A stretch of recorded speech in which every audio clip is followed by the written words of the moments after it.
Ladies and gentlemen, the ceremony will begin in 2 minutes.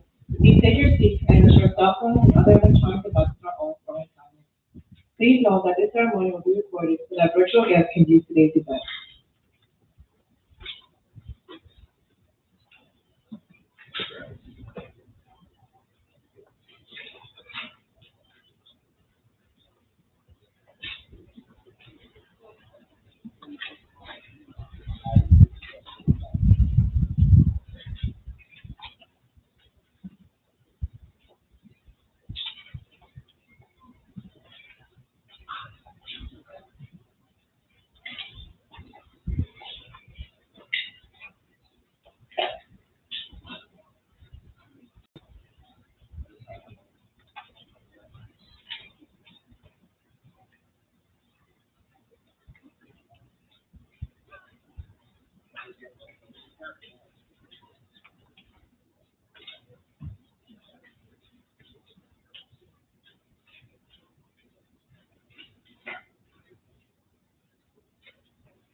Please stand for the arrival of the official party. Major General Retired Stephen Carrari, Dr. Roberta Harden, Lieutenant Colonel Courtney Jones, and Master Sergeant John Kirby.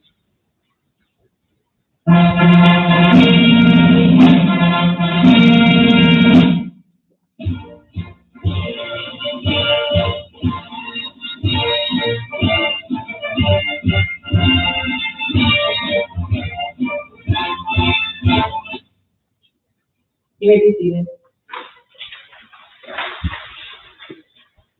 Distinguished guests, ladies and gentlemen, welcome to the Rowan University Army ROTC Commissioning Ceremony.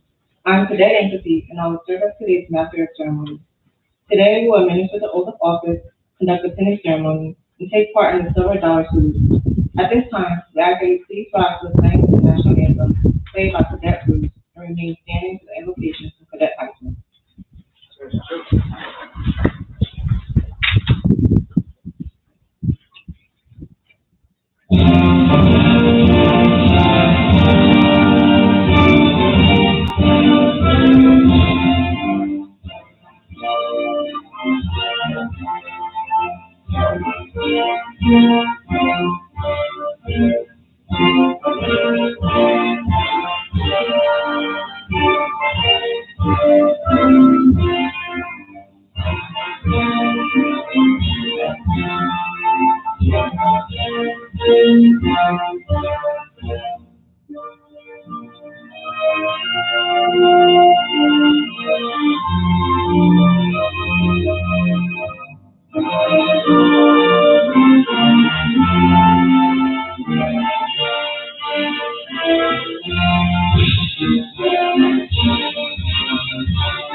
Our gracious God, we thank you for the opportunity to gather here today with friends and family.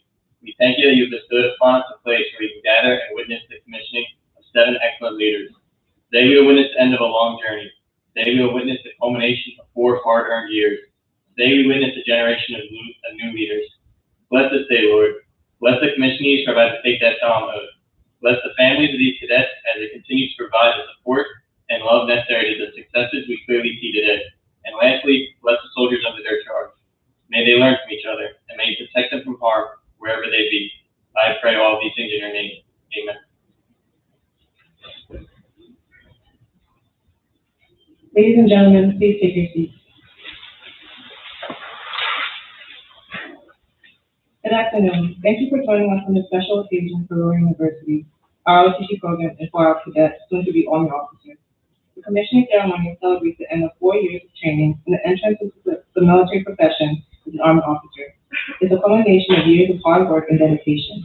The cadets before you entered the room today having completed a college education and will leave us Army officers and leave us soldiers. I would now like to invite Lieutenant Colonel Courtney Jones, the Director of Army Education Program, the Tiger Battalion, to introduce today's first guest speaker, Dr. Roberta Harvey.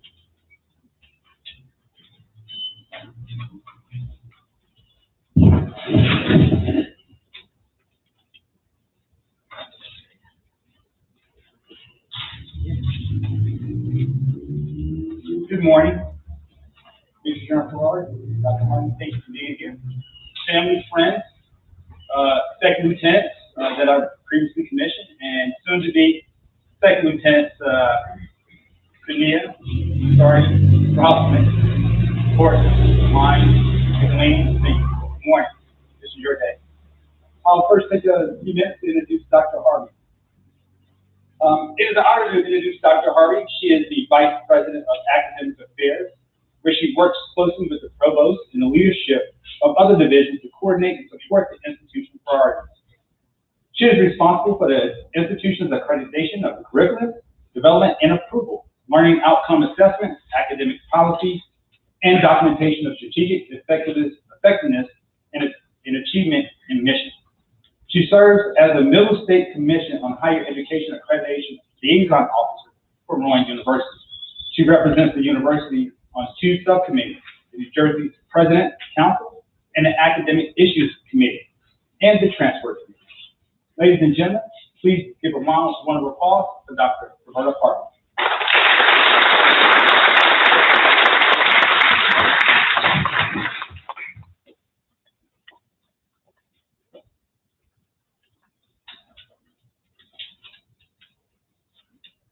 Thank you for that very warm introduction. I'm so pleased to be here in person on this very exciting day and to be able to address you directly rather than virtually. It's been a long time, longer than any of us expected. But this is a very, very exciting time, very wonderful occasion. U.S. Army officers, veterans, active duty personnel, Tiger Battalion members, many distinguished guests, friends, proud families, and commissioning cadets, I extend greetings and congratulations on behalf of President Ali Hushman, Provost Tony Lohman, and the Rowan University community. We spent this past week, as many of you know and probably attended, celebrating the accomplishments and resilience of our graduating students, and it is my honor to represent the university today as you commission 7 new officers. This has been observed, but bears emphasis. This has been a year like no other in recent memory as we've battled an unseen but ruthless enemy and mourned its casualties. Civilians from all walks of life have experienced the daily threat of danger and loss of life. Our respect and gratitude for those who undertake military service has been amplified over this time by our nation's renewed attention to bravery, moral character, and sacrifice. In this light, your dedication is all the more admirable. Cadets, you have balanced the commitments of your academic work with your ROTC roles and responsibilities during a very challenging time. This includes training and standing prepared for service.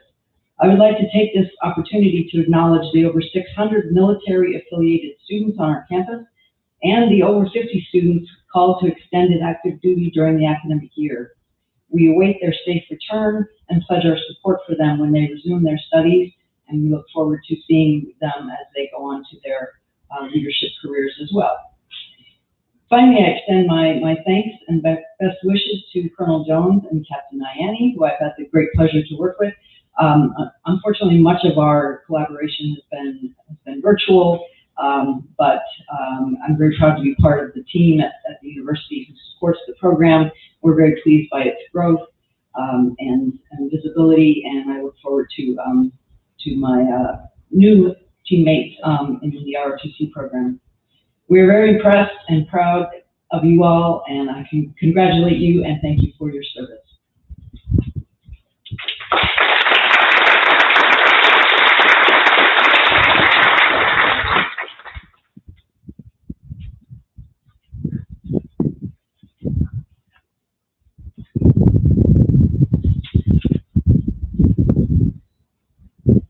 Thank you for those words, Dr. Harvey. Now I'd like to welcome Lieutenant Colonel Jones back to the stage to introduce our commissioning guest speaker, Major General Retired Stephen Ferrari.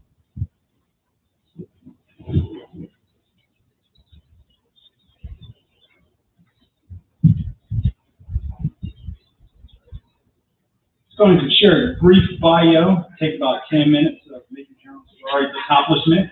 Okay, so just bear with me. Major General Ferrari served as the commanding general for the 42nd Infantry Division from February 2017 to January 2021, to include commanding Task Force Spartan in the CENTCOM theater operations from March of 2020 to November of 2020.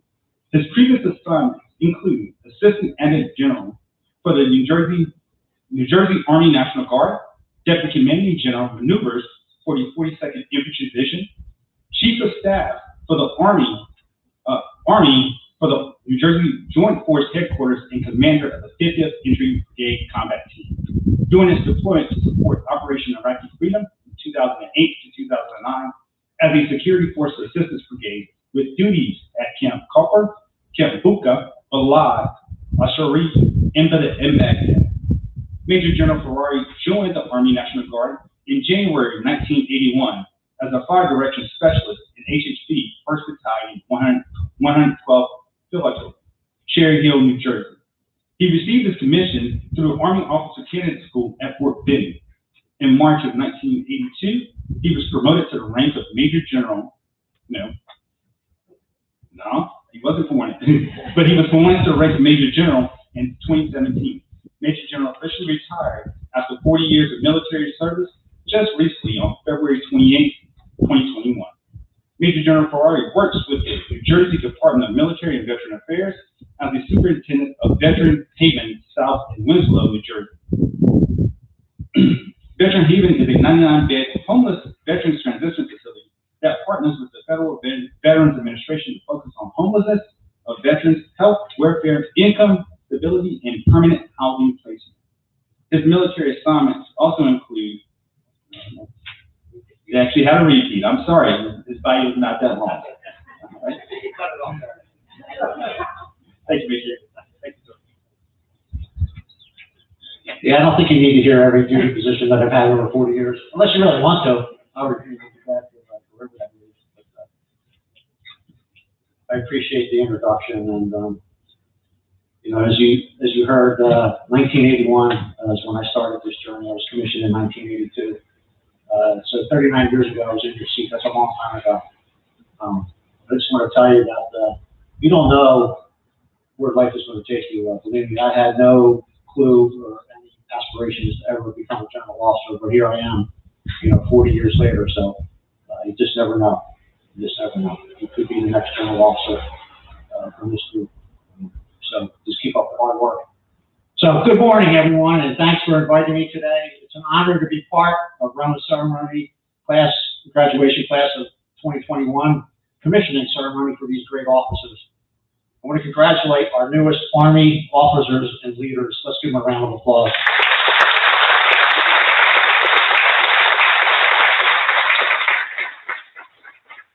Today ends your quest to become an Army officer, but it also marks the beginning of a new journey into a profession that is like no other. The Army currently faces an uncertain and complex operational environment, and the future challenges to deter and, if needed, win in a complex world are complicated as the nature of future conflicts are ever evolving and will be greatly influenced by new technologies and our ability to operate not only on the land, sea, and air, but also in the space and cyber domains. The modernization of the Army over the next 10 years will be dramatic, which will also change how you train, how you operate, and how you fight. And as a team, the Army will do its part in support of the joint force to shape and achieve our nation's national security objectives. I stress the word team.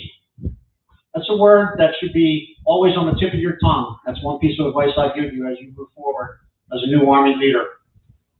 A former Army Chief of Staff, General Leonard Arno, had a saying, the strength of the nation is the Army. The strength of the Army is our soldiers. And the strength of our soldiers is the family. The foundation of this country, and all we do is because of our families. To our family members here today, you too are part of the team. You will be an integral part of your soldier success. Your support and sacrifices alongside of your loved one will not and must not ever be forgotten. For all that you have already done to this point to get them here today, and for what you're going to do for them in the future, I thank you all. The next part of the team is the Army. The Army Total Force Policy is something that we must all embrace, active, guard, and reserve. And I know we have a mix here going in all the components.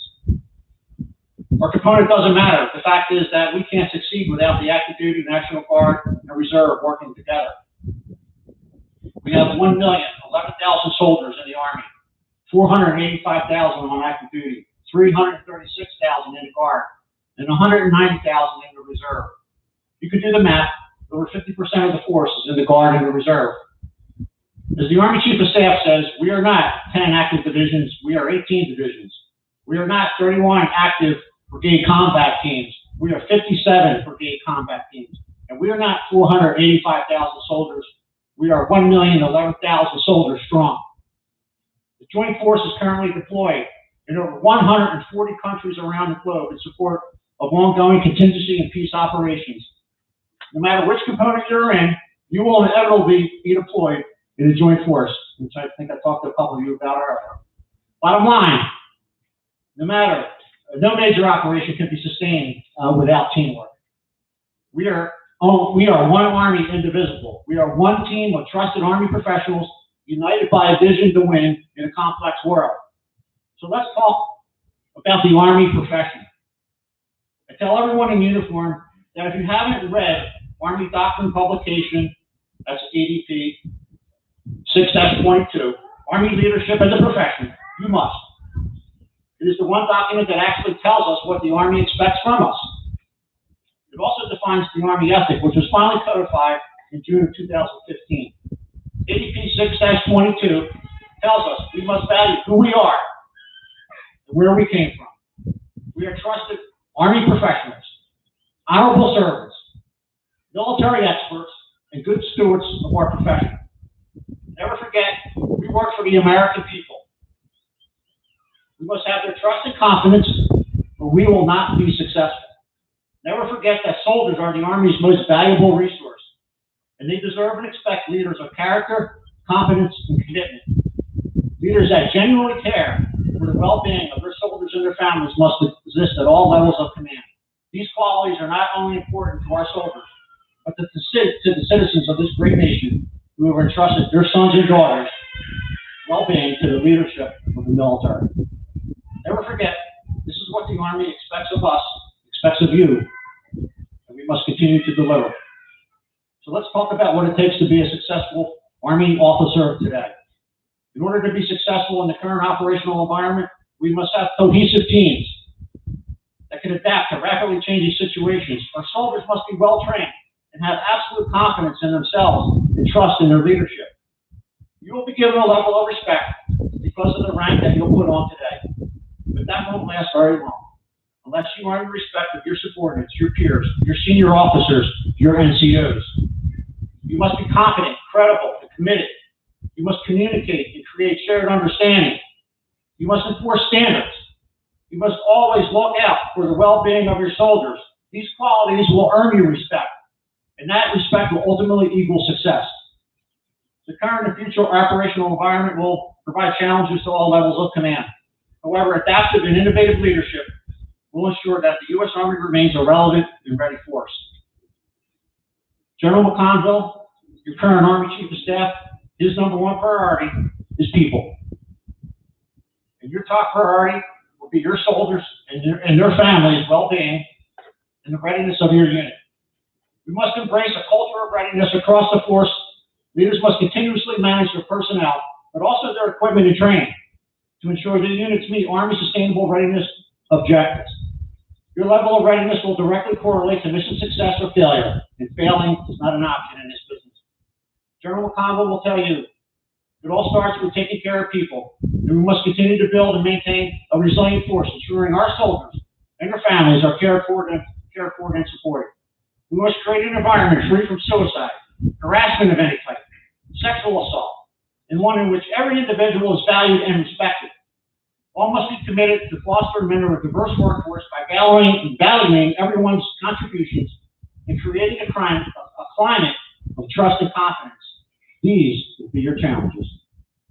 Without a doubt, leadership is difficult because it is a human interaction, and nothing, believe me, nothing is more daunting, more frustrating, and more complex than the human dynamics of leading men and women. And a strong ethical foundation will keep your moral compass pointed in the right direction. There are no magic leadership solutions that me or anyone else is going to give to you. Your ability to adapt and communicate will be the key to your success. You must be personable, approachable, and always remember, it's about the team. It's about the organization. It's about the Army. It's about the joint force. It's not about yourself. So in closing, being good stewards of our Army profession is our duty. Our center of gravity is an environment of absolute trust and confidence that's maintained by upholding the Army ethic and having the courage to act accordingly to prevent misconduct and stop unethical behavior. Always remember, what you say and how you act, both on and off duty, will influence your soldiers. And I'll repeat that. What you say and how you act, both on and off duty, will influence your soldiers. You represent the Army 24/7. So always ensure you make a positive impact. I wish you all tremendous success and the best of luck in the future. Thanks to you and your families for serving and being part of the Army team. This will defend. Stay Army strong. Thank you.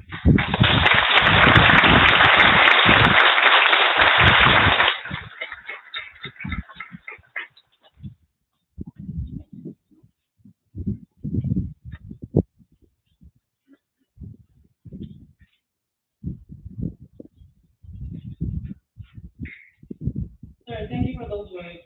On behalf of the graduating class of 2021, Cadet Lines would like to present to you a token of our appreciation. A personal and great night to commemorate this special day. Thank you again, Jennifer, for sharing this day with us.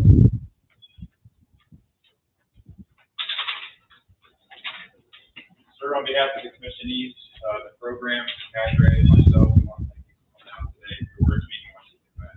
Thank you, and wish you the best of luck in your retirement. Thank you, sir.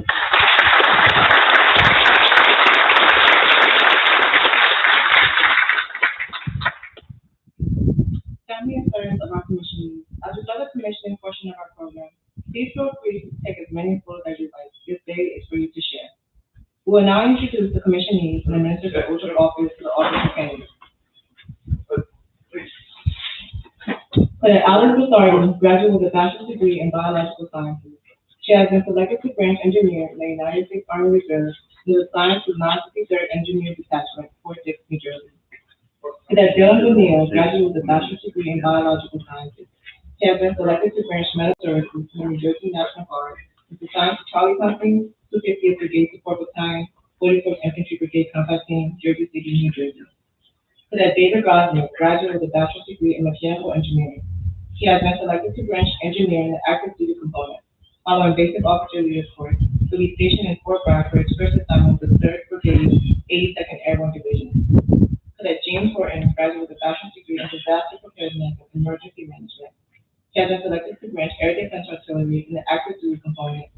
Following basic officer leadership course, to be stationed in Fort Bliss for his first assignment with the 11th Air Defense Artillery Brigade. Cadet Jacob Lyons, graduate with a bachelor's degree in disaster preparedness and emergency management. He has been selected to branch adjutant general in the United States Army Reserve and is assigned to HAC 450th Civil Affairs Battalion, Airborne, White Plains, Maryland.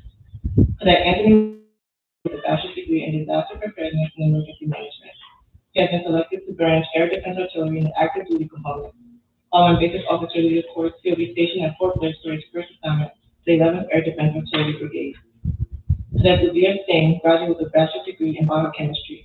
He has been selected to branch adjutant general in the United States Army Reserve and is assigned to HAC 365th Engineer Battalion, Fort Haven, Pennsylvania. Ladies and gentlemen, please rise to the oath of office given by General Ferrari.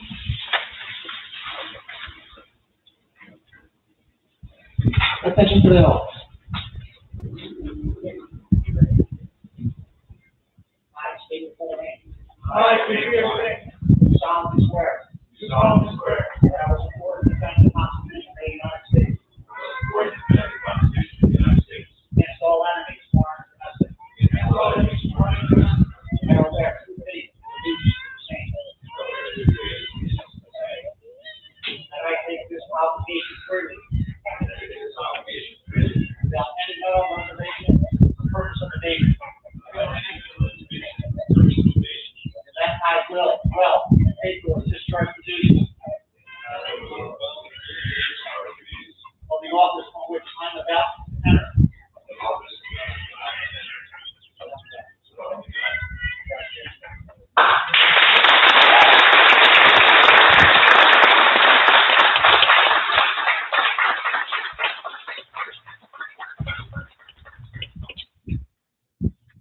Our new second lieutenant will now be attended by the respective family members and friends in addition to receiving and returning the first salute.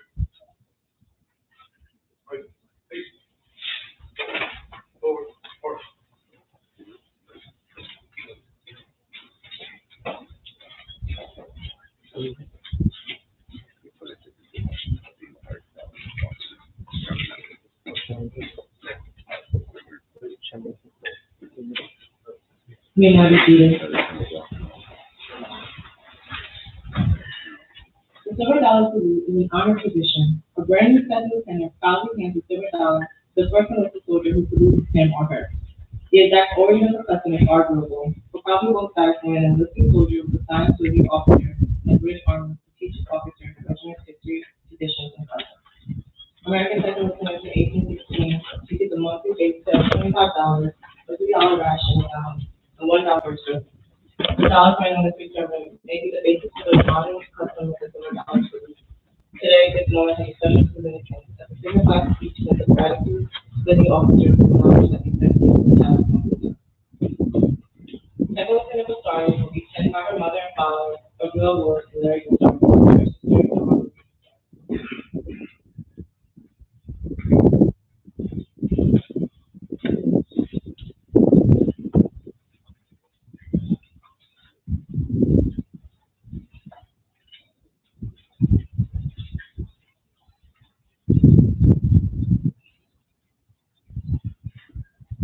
Second Lieutenant Bastari will receive her first salute from Corporal Elizabeth Cueva, currently serving in 250th SMSU as a financial management technician in the New Jersey Army National Guard.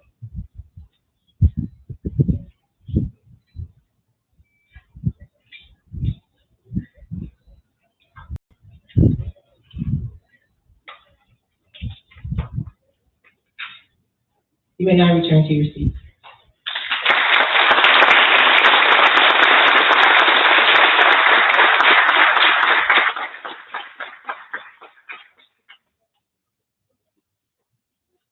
Second Lieutenant Bonilla will now be penned by his father, Asdrubal Bonilla, his mother, Michelle Cordo, and his fiancée, Jessica Testa.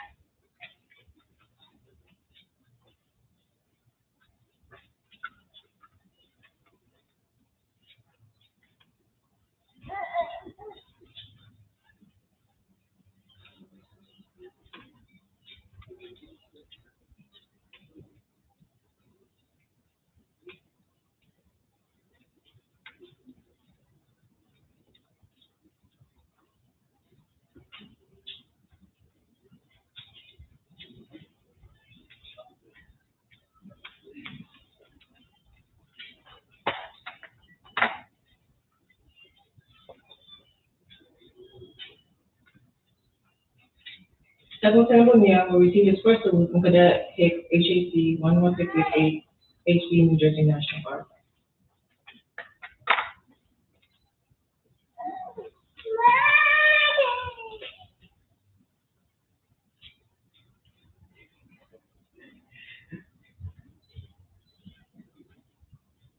You may now return to your seat.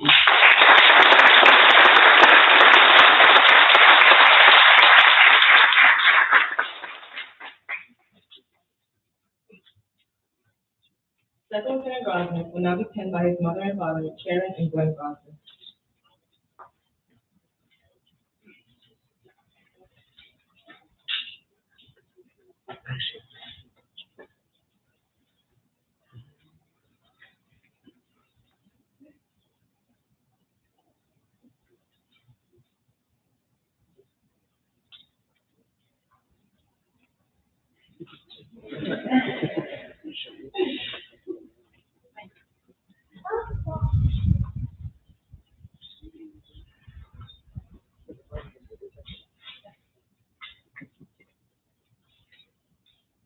Superintendent Grosnick will receive his first salute from Sergeant Thomas E. Grosnick, retired.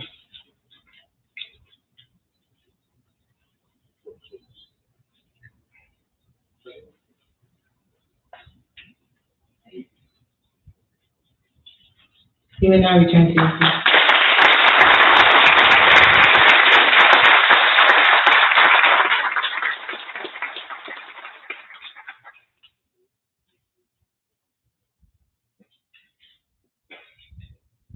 Second Lieutenant Horton will now be pinned by his mother and father, Lucy Annie, and Lieutenant Colonel retired James Horton, and his fiancee, Danielle.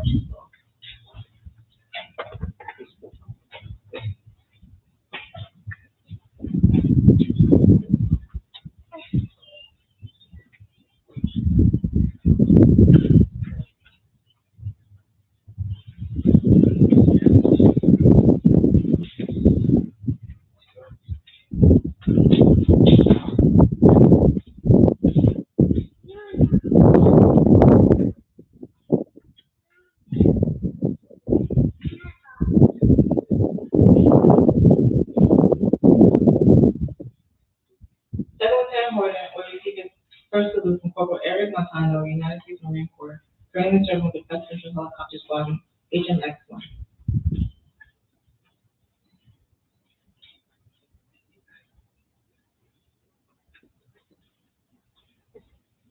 You may now return to your seat.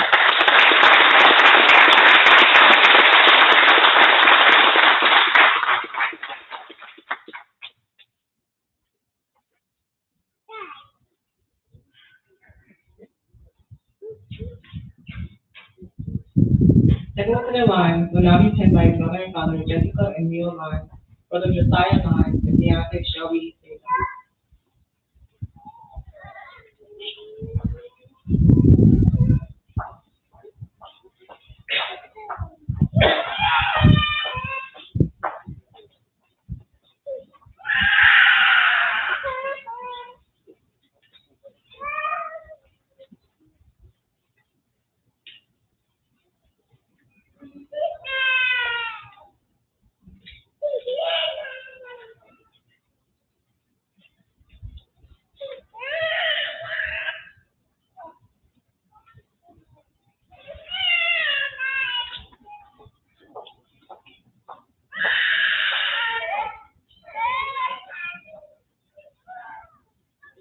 Second Lieutenant Lyons will receive his first salute from Cadet Anthony Anella, HHC 150th AHD, New Jersey National Guard.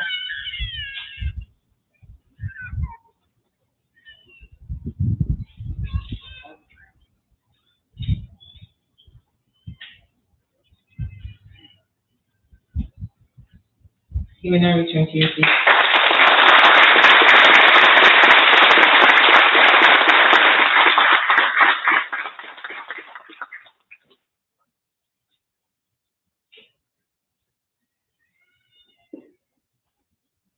Second Lieutenant Michelini will now be pinned by his sister and brothers, Taylor and Matthew Michelini.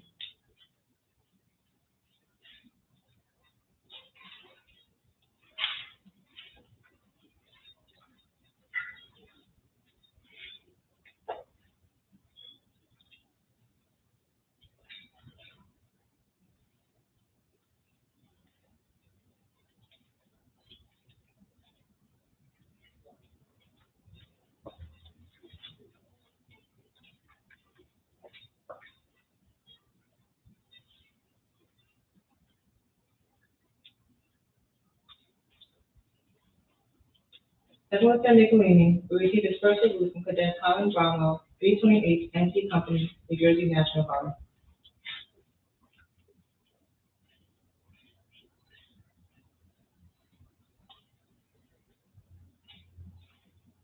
You may now return to your seat.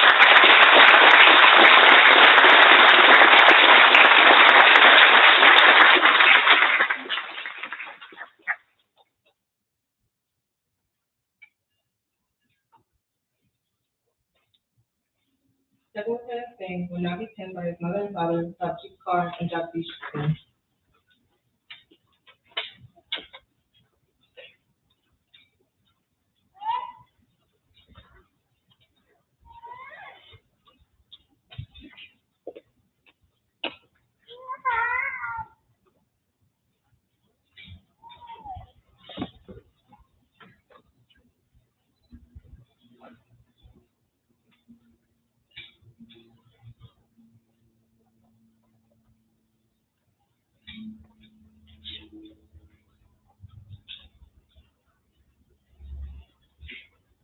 Second Lieutenant Singh will receive his first salute from Master Sergeant John B. Kirby, Senior Military Science Instructor at Princeton University, Army ROTC.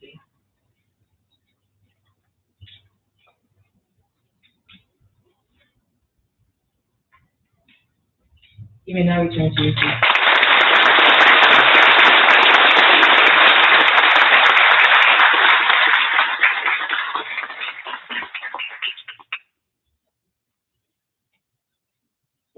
Major General Ferrari, Lieutenant Colonel Courtney Jones, and Master Sergeant John Kirby will now present the commissioning certificate to our newest second lieutenant on behalf of the Secretary of the Army.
Please stand and put that mic through and I give the benediction. After the benediction, please remain standing for the playing of the Army song. The words of the Army song can be found in the staff of your photo. Our gracious God, today is a day of celebration. Lord, I pray for these men and women. I pray that you have your hand upon them and guide them as they lead and develop others. I pray that you make the words, support and defend this Constitution impactful to them, and let it be their focus as they go forth from this place. Help them as they go through the highs and lows of being a leader. Give them peace as they encounter hardships on their journey. Lord, I am thankful for our newest lieutenants. I am thankful for their efforts in this ROTC program. I am thankful for the knowledge they have bestowed to many future leaders of this program. Lord, may you guide them in truth in everything that they do, and help them become the leaders you have planned them to be. I pray all these things in your name. Amen.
Ladies and gentlemen, please remain standing for the departure of the official party. Please remain seated momentarily following the departure.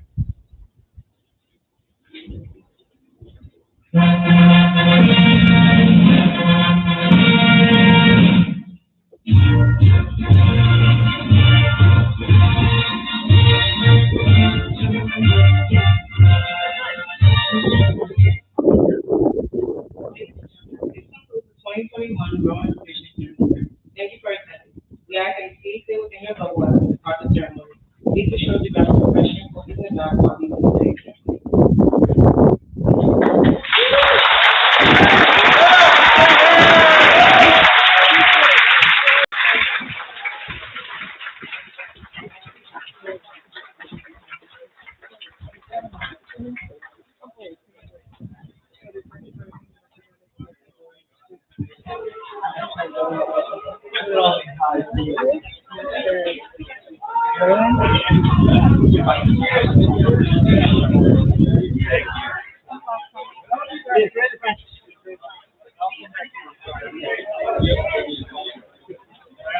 How's work?